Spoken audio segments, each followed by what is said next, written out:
जहाँसम्म अमेरिकाको नेपालसँगको सम्बन्धको कुरा छ, हामी स्पष्ट छौँ र स्पष्ट पार्न चाहन्छौँ। हामी नेपाललाई एक बलियो, सार्वभौम, लोकतान्त्रिक र समृद्ध भएको हेर्न चाहन्छौँ। हामी पारस्परिक सम्मानमा आधारित सम्बन्ध चाहन्छौँ र हामी नेपाल र आफ्ना छिमेकीसँग पारस्परिक सम्मानमा आधारित बलियो सम्बन्ध बनाएको हेर्न चाहन्छौँ। अन्त्यमा पुनः एक पटक भन्न चाहन्छु, हामी नेपाललाई प्रो युएसए, प्रो इन्डिया वा प्रो चाइना होइन, प्रो नेपाल भएको हेर्न चाहन्छौँ र अमेरिका नेपालको लोकतन्त्र र मानवाधिकारको संरक्षण र आर्थिक समृद्धिमा हातेमालो गर्न चाहन्छौँ। आज यहाँहरूलाई आउँदै गरेको दशैंको शुभकामना। मेरो नेपाली नाम दिलबहादुर हो। लाग्छ कि यो कार्यक्रमको उद्देश्य धेरै राम्रो छ। हाम्रा पुस्ताहरूले लोकतन्त्रका लागि धेरै योगदान गर्नु भएको छ। उहाँहरूले देखाउनु भएको बाटोमा अगाडि बढ्ने जिम्मेवारी अब युवा पुस्ताहरूको काँधमा आएको छ। विश्वकै भविष्य युवा पुस्ताको नेतृत्वमा अगाडि बढिरहेको देख्दा हामीलाई खुसी लागेको छ। हामी विश्वास गर्छौँ कि नेपालीहरूलाई अवसर दियो भने उनीहरूले अद्भुत कामहरू गर्न सक्छन् भनेर नेपालीहरूले बारम्बार प्रमाणित गरेका छन्। अंग्रेजीमा अलिकति व्याख्या गर्न चाहन्छु। So, just this week I had the chance to meet some 9 Nepali climbers, including Mingma Sherpa of 14 Peaks fame, and they reached the top of Mount Denali in Alaska, United States. For us, it's our highest mountain, but for Nepal, it's just a small hill. The greatest mountaineers in the world, in the history of the world, they're all from Nepal. We have seen Nepali-founded companies flourish in both countries. I think of K&A Power. It's run by an American, a Nepali American, founded in America. It's created hundreds of jobs in both countries, and it's helping American utilities upgrade their grids to do green power. Similarly, Leapfrog Technologies, run by a Nepali, helped American cities to distribute vaccines during the COVID crisis. Nepali Americans are doing great things all over the world. We think of people like Vishnu Maya Pariyar. Her story is part of the Massachusetts State School curriculum, and she advises the mayor of New Jersey City. Kiran Joshi founded Incessant Rain Studios, who did the animation of Kung Fu Panda. Pradeep Humagain just returned from America and is coach of the football team. Arthur Gunn, also known as Dibesh Pokarel, was runner-up in the American 2020 American Idol competition. Prabal Gurung designed clothes for Barack and Michelle Obama. And Nepali peacekeepers are all over the world. Nepal is the second largest provider of peacekeeping forces, and the largest per capita, and has a strong tradition of loving peace. And all of us know, Nepal is not only known for its amazing people and beautiful scenery, but because of its strong commitment to democracy, human rights, and global peace. And for our country, everything the United States does here in Nepal is to support this country's amazing people and empower them to do even greater things at home and abroad. अन्तमा म अलिकति फेरि नेपाली भाषामा व्याख्या गर्न चाहन्छु। जहाँसम्म अमेरिकाको नेपालसँगको सम्बन्धको कुरा छ, हामी स्पष्ट छौँ र स्पष्ट पार्न चाहन्छौँ। हामी नेपाललाई एक बलियो, सार्वभौम, लोकतान्त्रिक र समृद्ध भएको हेर्न चाहन्छौँ।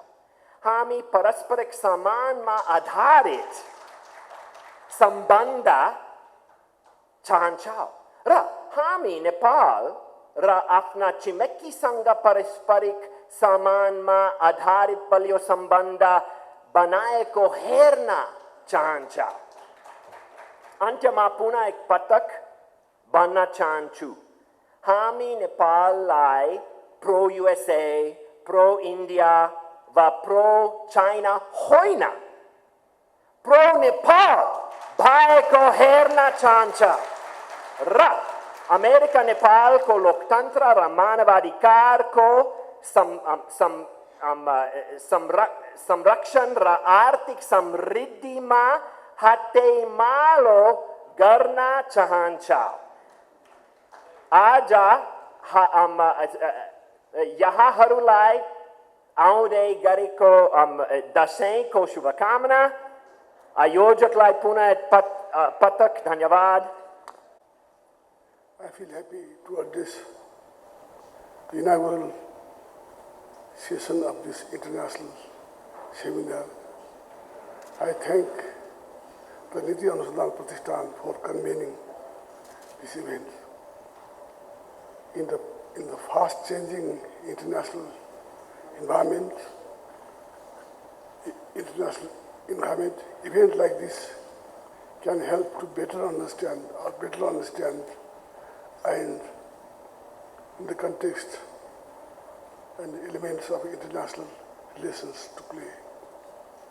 The world today is witnessing significant events in the international politics that will have impact on the future course of the world order.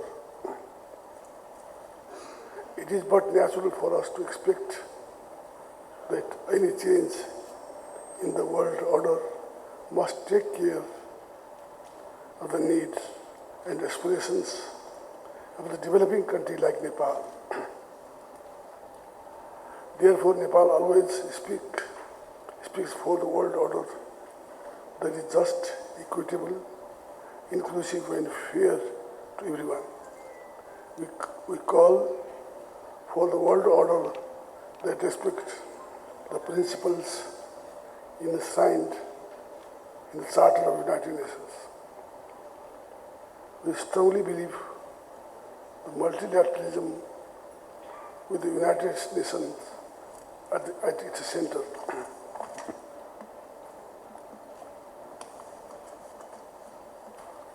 Friends, COVID-19 pandemic disturbed life and livelihoods and economics everywhere. The fallout of economic distress have been more acute in the developing countries, including in our region. The pandemic revealed the anomalies of the unequal world where the most vulnerable were the hardest hit. Economic hardship caused by the pandemic is multiplied by the large-scale crisis in recent times. The price of fuel, food and fertilizer have surged, supply chains have been disturbed, and the cost of international travel have gone high.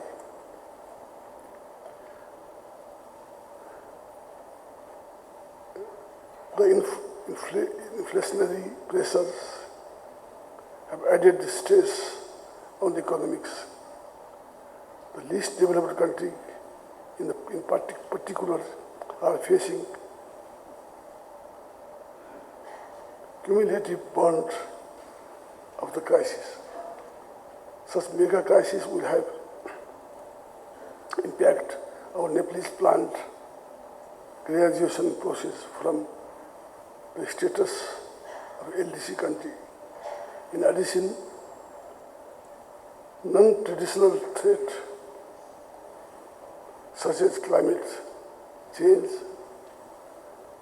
add on the difficulties climate change poses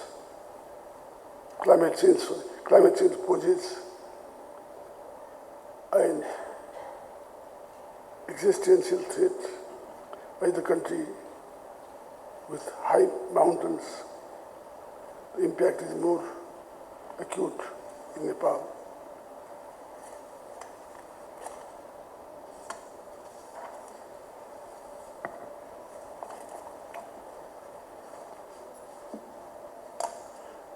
Ladies and gentlemen, Nepal's foreign policy is guided by the parameters outlined in our constitution. The principle enshrined in the Charter of the United Nations, non-alignment, international law and values of the world peace make the essence of our foreign policy. Sovereign equality, territorial integrity, mutual interest and mutual benefit guide us in the context of our foreign relations. We enjoy cordial and friendly relations with both our neighbors. Our relation with our friends in the extended neighborhood, big powers, development partners, and the countries of destination of our migrant workers have been traditionally friendly and cooperative. Nepal's contribution to the international peace and security through participation in the UN peace operation in the peacekeeping missions, widely acknowledged by the international community, that has been unique and distinct contribution that Nepal has rendered for past 60 years in the service of the UN mandate. At present, Nepal stands as the second largest troop contributing country in the peacekeeping missions.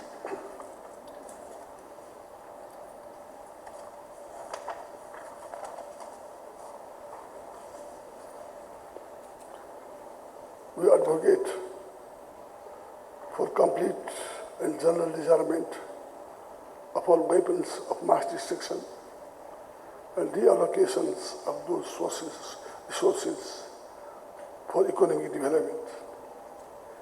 We believe in peaceful resolution of disputes through diplomacy, dialogue, which is not only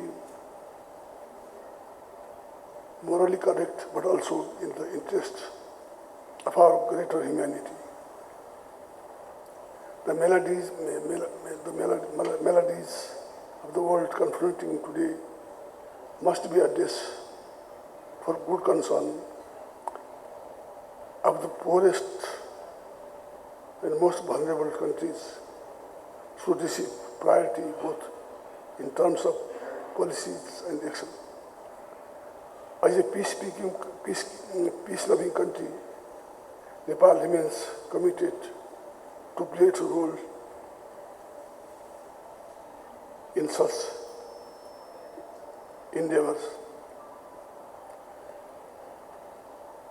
It is in this vein we believe in inclusive, democratic and just international order that offers opportunities to all states, big or small, rich and poor, to prosper and thrive.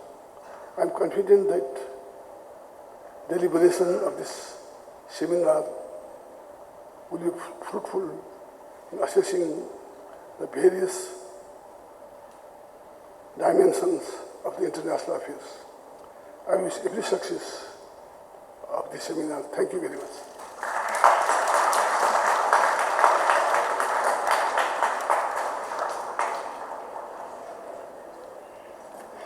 Thank you so much, Right Honorable Prime Minister Sher Bahadur Deobaju. Goderho toremero Nepalinam dilbadurho.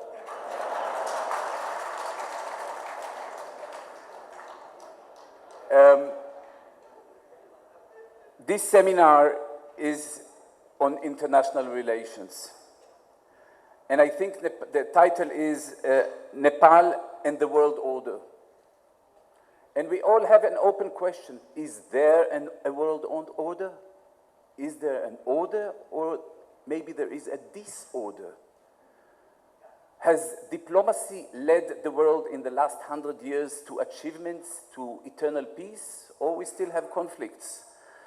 Unfortunately, sometimes in the last 10, 20 years, we had one vision. Unfortunately, today, maybe the vision is a little bit different. But there must be an order, and there must be peace, and there must be a real order that is respecting countries. When we talk about Nepal, it's a good question whether we talk about Nepal of 2022 or 100 years ago when it was a tiny kingdom surrounded or even locked and not open. But things have changed. Things have changed in Nepal, and things have changed all over the world.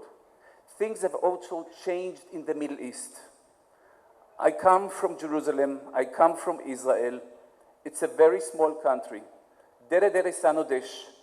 It's the size of Israel is about one of the provinces of Nepal.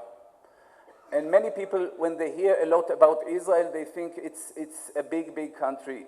It is not. But still, we are all equal. 193 members of United Nations are all equal.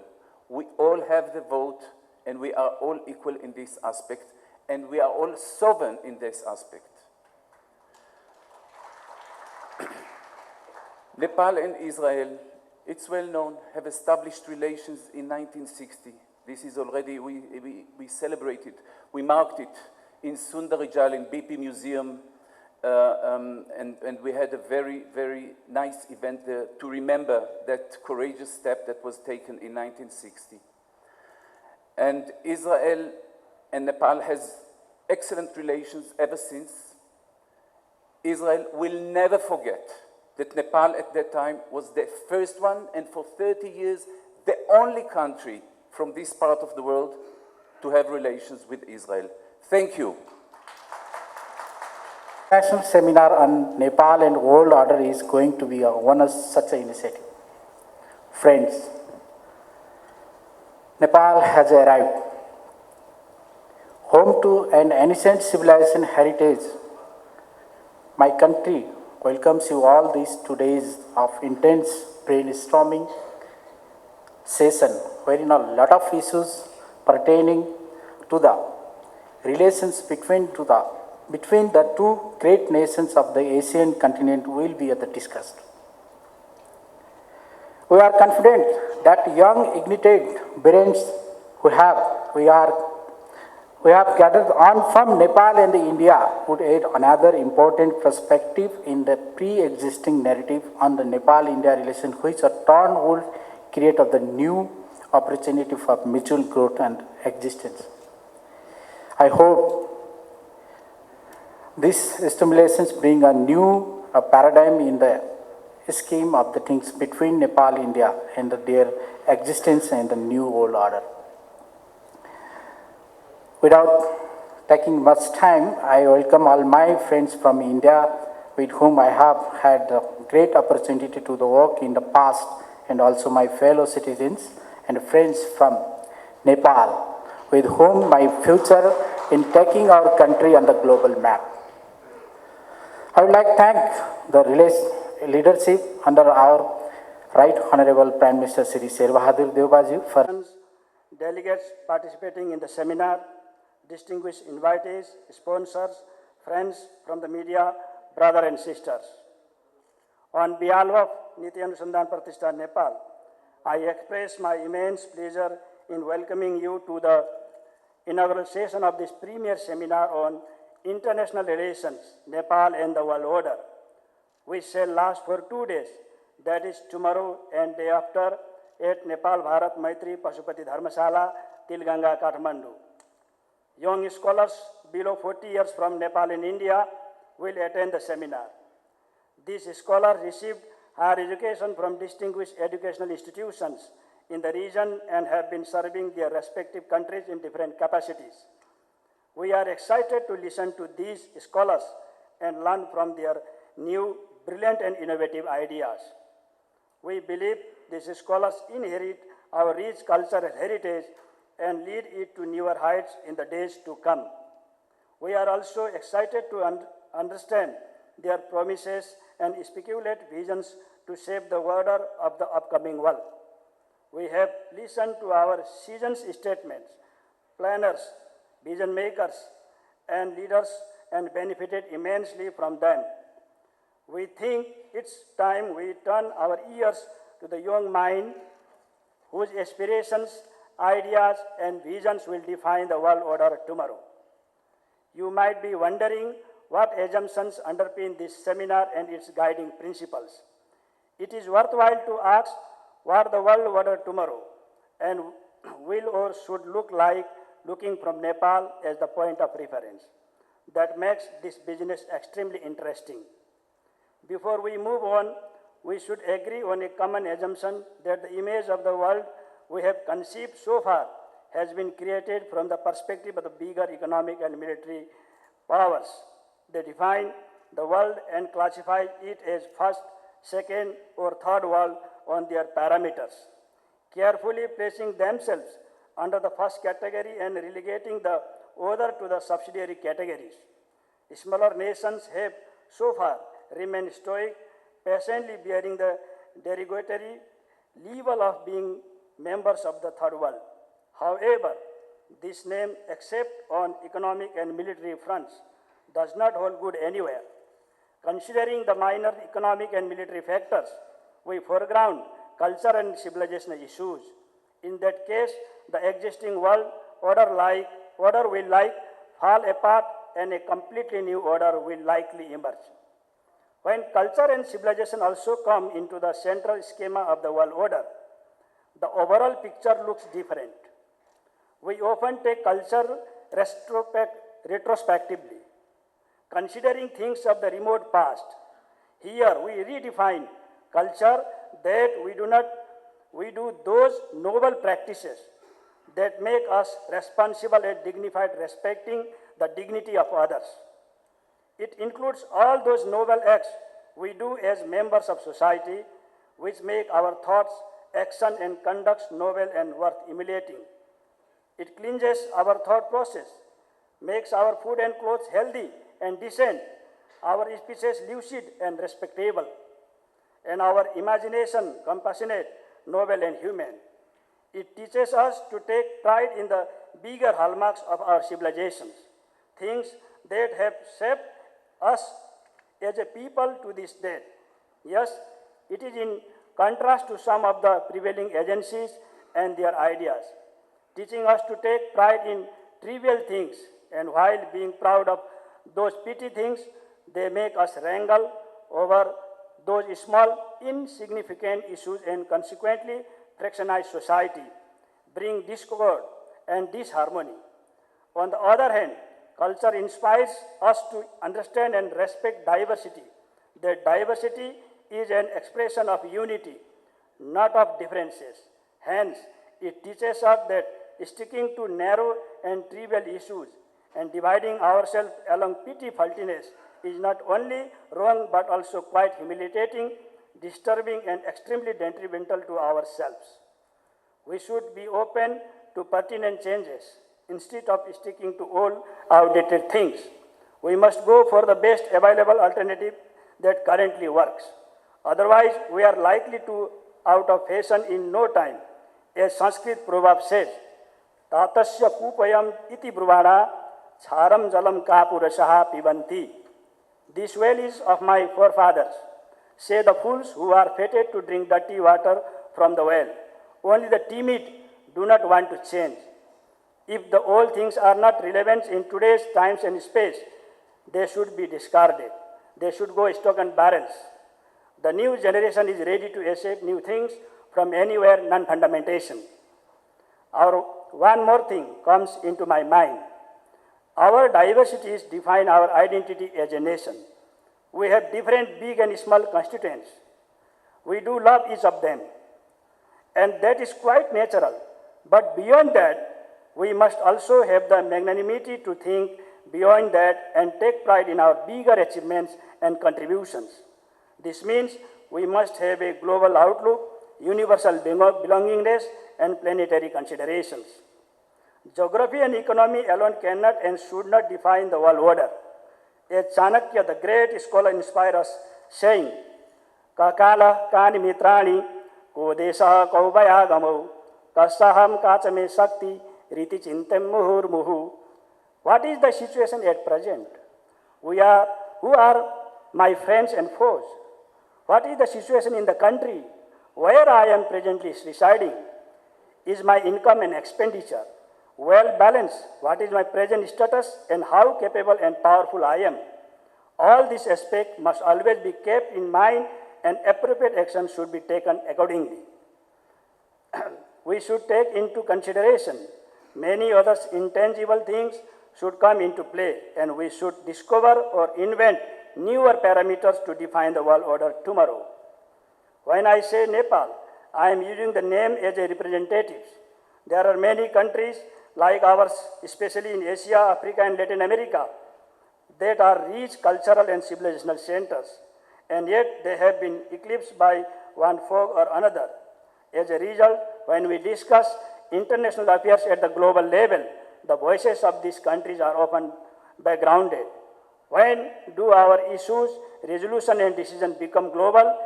If we do not take our stakeholders, despite the size of their geography and economy. Before imagining an inclusive world and a just world order, I think it will be worthwhile for us to define international relations from the perspective of our youths. What in the first place is international relations for them? Is it merely the political or diplomatic relation among nations?